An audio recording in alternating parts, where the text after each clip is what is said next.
Have you ever wanted to recreate a real-life version of a Squid Game in your backyard? Well, I've got a tree on this list that if you plant it, you're basically doing that. Or how about a tree that literally contains liquid that fuels fires? That sounds dangerous. How about a tree that when it blooms, it smells like rotten fish? And none of those trees are the number one on this list. I'm Acres Greenbed, your affable garden guru, and let's get into the list. Here are the top 10 trees to avoid planting in your yard or your property. They're all awful. But here's the thing, you can still buy all of them in your local nursery. You're not going to want to make that mistake. Trust me. Number 10. Mimosa, or otherwise known as Persian silk. Native to the Middle East and Asia, mimosa was brought to this country in 1785 by a famous French botanist whose name I will not be able to pronounce correctly. He planted it in his botanic garden in Charleston, South Carolina, and has been making a mess ever since. Mimosas have beautiful, frilly leaves and puffy pink flowers, but you can't select a tree based on beauty alone. Mimosas can be planted in USDA zones 6 through 9, but shouldn't be. Here's why. Mimosas are notoriously short-lived. Subject to many pests, they will die on you with very little warning. That's kind of rude. It's also weak-wooded and has invasive roots. It might be one of the worst trees to plant on your property and should probably be higher on this list. And as if the roots weren't a big enough issue, let's talk about mimosa's ability to seed. In the winter, after the leaves fall, all you see is 6-inch long seed pods hanging from the tree, which is ugly, but that's not the worst part. As the winter weather knocks the seeds off the plants, it will begin to reseed itself everywhere it can. In your yard and your neighbor's yard, on top of your barbecue, next to your foundation, plant one mimosa, and you'll soon have hundreds to contend with. Number 9. Aspen. No doubt a beautiful tree when seen on the mountainside, quaking aspen trees have showy autumn foliage and attractive bark for winter landscapes. Quaking aspen can be planted in USDA zones 2 through 6, but shouldn't be. Here's why. A single tree can spawn an entire grove with its weedy suckers growing from its root system. This is how they propagate. That's great for a mountainside, not so great if you want 1 or 2 aspen trees in your small backyard. Aspen eventually becomes a maintenance nightmare if it's planted in a small yard or too close to a neighboring property. It also suffers from several fungal diseases that can make it an eyesore. All in all, it's best to enjoy these trees in alpine views from afar. Number 8. The Bradford pear. The Bradford pear is an example of just because you can do something doesn't mean you should. Developed in the 1960s with good intentions, I'm sure, the Bradford pear was supposed to be a fast-growing tree that produced beautiful flowers and needed little maintenance. Unfortunately, the Bradford has weak branches and will often break during winter storms, causing plenty of collateral damage. The tree has also become an invasive species in certain climates, and the beautiful white flowers it produces, they stink. That's right. Some people equate the smell of these flowers to rotting fish.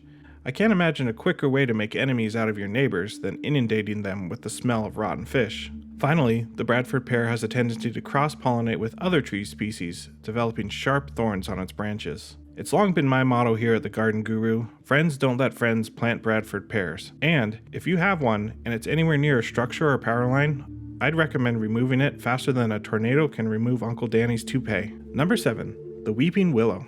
Possibly the most romantic tree ever to exist. If you don't love the look of a weeping willow, you might have ice in your veins. But despite its good looks, you'll want to think twice about planting this tree in your yard. Have you ever noticed that large weeping willows are usually seen growing next to a pond or stream? There's a good reason for that. They love water, and they love Victorian-era couples picnicking under them. If you don't have a pond or stream on your property, I'd avoid planting this tree no matter how into Victorian romance novels you are. The willow will do its best to soak up all the water in your soil, which can make it very difficult to grow anything nearby. Something else to consider when it comes to the weeping willow, they get huge, and it's not like their branches are exclusively above you, they're often touching the ground. It's not an overstatement to say one of these trees can fill an entire average size yard. Number 6. The sweet gum. Hey, you know what people usually don't say when they want to plant a tree in their yard? Let's plant a tree that produces near golf ball sized spiky fruit, and we'll spread that fruit across our entire yard, turning our lawn into a version of the Squid Game. And then, once that tree has established its roots, we'll spread far and wide, wreaking havoc on our foundation and sewer lines. Yeah, those aren't usually qualities you're looking to add to your landscape, but if you're choosing to plant a sweet gum, that's basically what you're saying. Sure, they look pretty in the fall from afar, but get very close and you'll see things very differently. Number 5. The Leyland cypress. Okay, Let's get personal here for a second. I have a beef with this tree.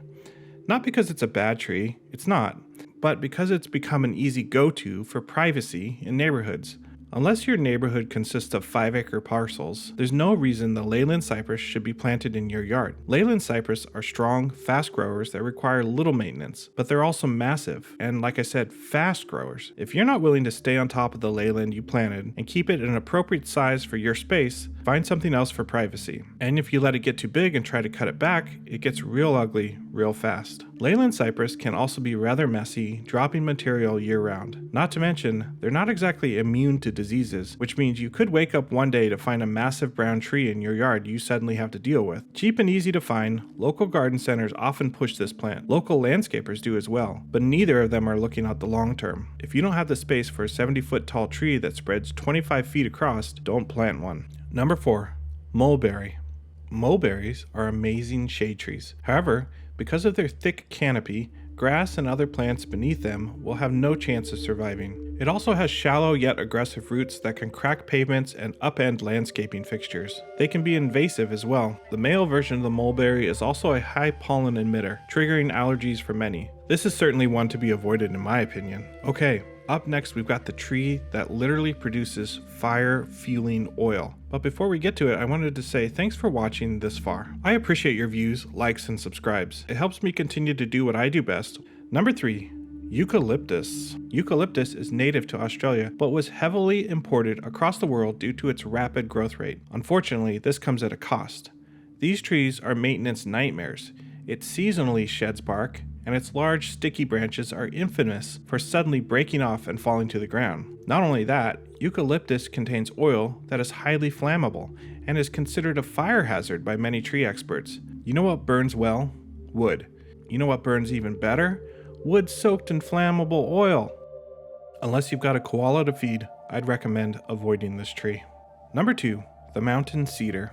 Allergy sufferers, beware. The mountain cedar, also known as the ash juniper, explodes with a preposterous amount of yellow pollen that induces sniffing, sneezing, itchy-eyed malaise for those affected with airborne allergies. Even if you don't have allergies, you'll rue the day you planted the mountain cedar when a literal cloud of yellow, dusty pollen envelops your porch, patio, and car daily.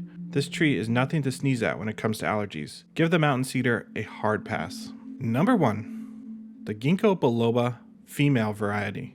Some of you might remember this tree. The ginkgo biloba is hardy and provides beautiful golden color in the fall. It's seriously one of my favorite trees to look at in autumn. The female trees, however, drop fruits that not only are slippery, but also emit a very unpleasant odor. This tree is maintenance migraine inducing and is best avoided by homeowners, but remember that doesn't apply to the male variety of the tree. You can have all that beautiful fall color without the mess. Just be sure to pick the male variety. Sorry, ladies. So what do you guys think? Are there any you disagree with me about? Chime in the comments below. As I end this video, I just wanted to give a huge shout out to the legend Dave Lambert, the world's greatest high school horticulture teacher. Be sure to like, subscribe, and hit the notification button because one Garden Guru video is never enough. I'm Acres Greenbed, turning thumbs green, one video at a time, wishing everyone happy gardening.